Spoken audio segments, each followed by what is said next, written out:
So I've just put down a couple other things that I find periodically. So, for example, it might be interesting to find files that have specific permissions. Right? We know about the evil permissions. Are there files that have the evil permissions? Yes, there are files that have the evil permissions. Strange that somebody would have done that as if they had crafted it just for this demo. Exactly. And this is looking for the exact permissions: read write for the owner, read write for the group, read Yep. write for others. More explicitly, maybe we don't care about read write for user and group, but we'd maybe care about read write for others. So instead of asking for a specific set of permissions, you could do something like the ones where others have permission. And so that'll give you slightly different results. I actually made this one, file 66. It's a symbolic link, so it has all the permissions. And Yeah. then there's one somewhere. There he is. File 149. I specifically took away the permissions from the group so it wouldn't show up in the 666 permissions find, but does show up in the others have read write permission find, or have write permission find. Similarly, you could say, hey, where do others have execute? Show me those files where others have the execute permission. That might not be something that we're interested in having. We can even apply this to special permissions, right? So if we do a find perm u plus s, these are all my files that have SUID. And if I do the -ls, they have SUID. Those are weird file permissions that I don't necessarily want files to be running around with. And you could even use things like exec to fix that. So find the files that have SUID and then just turn it off, right? So if I find those files again, nothing's there because I turned it all off and they no longer match the criteria that I'm looking for in my list of files. I mentioned one of my files is a link, right? And we see that when we just, helps if you type in the right terminal.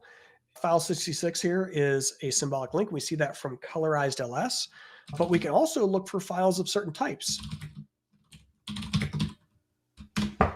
Show me files of type L, which is symbolic link. We could also say type F, which is regular file, or type D, which is a directory.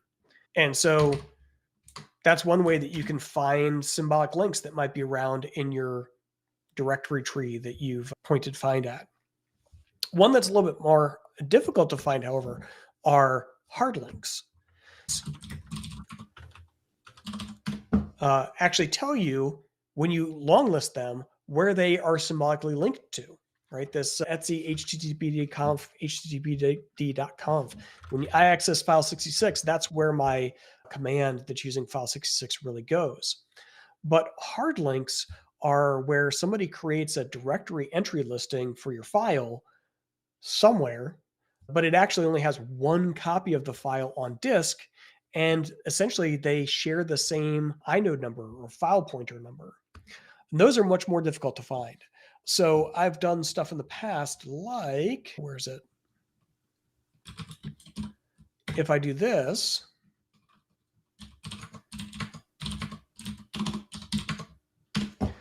I can get the inode number for a file that I'm concerned has hard links made to it. And I get the unique ID of the file pointer on disk where this file resides.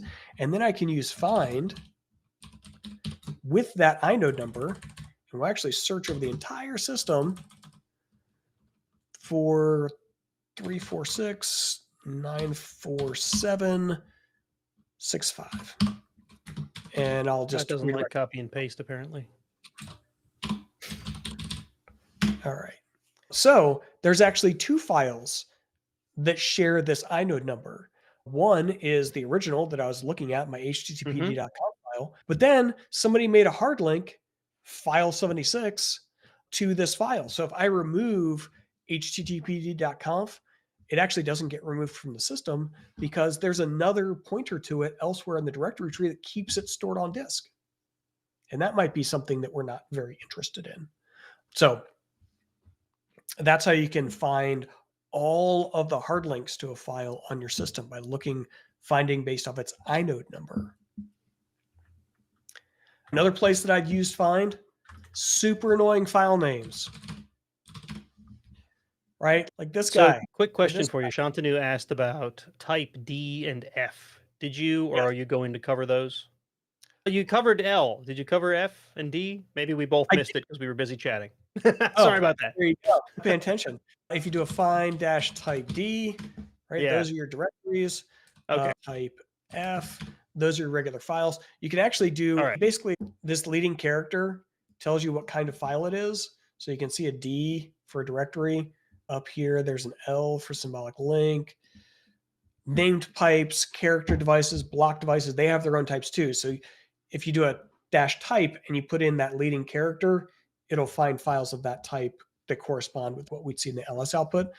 F is the only one that we don't see in the LS output because that's the default. Right? All right. Okay. So, thank you. Yes. All right. So the other place where I find a lot is these obnoxiously named files. And so if we do something like that, actually, I will do a long listing because I'm interested in this one file. But is it really going to give me that one file?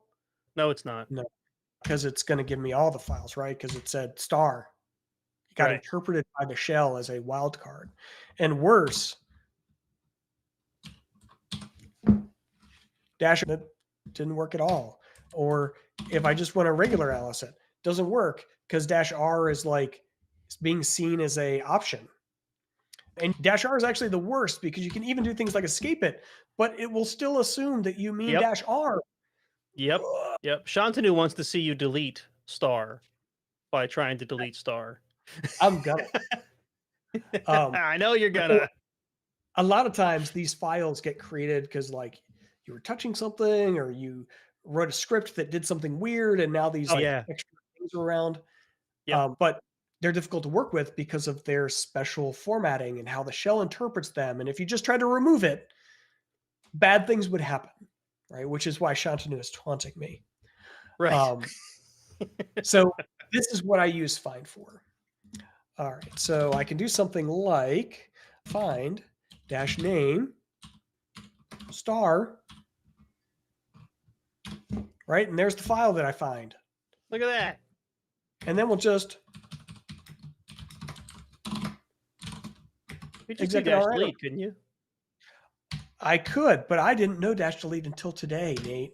You learned something too. I feel good about myself. I did. All right. Notice that after I remove it, it gets deleted, right? When I do my find, it's no longer found because even if I look, right, it was up here in the top corner. It's gone. I successfully deleted it. And we can do the same thing for dash R, right? So we can do something like R, right? Boom. Oh, wait. Oh, Didn't no. work for delete. Yeah, because again, like it's interpreting it as a option. Yeah. Wouldn't RM also interpret it as an option then, or no? It would. This is like the most obnoxious of all mistakenly named files. And we all know that RM-R is totally safe. So this is another place where I use inode number all the time, right? So we really want this file.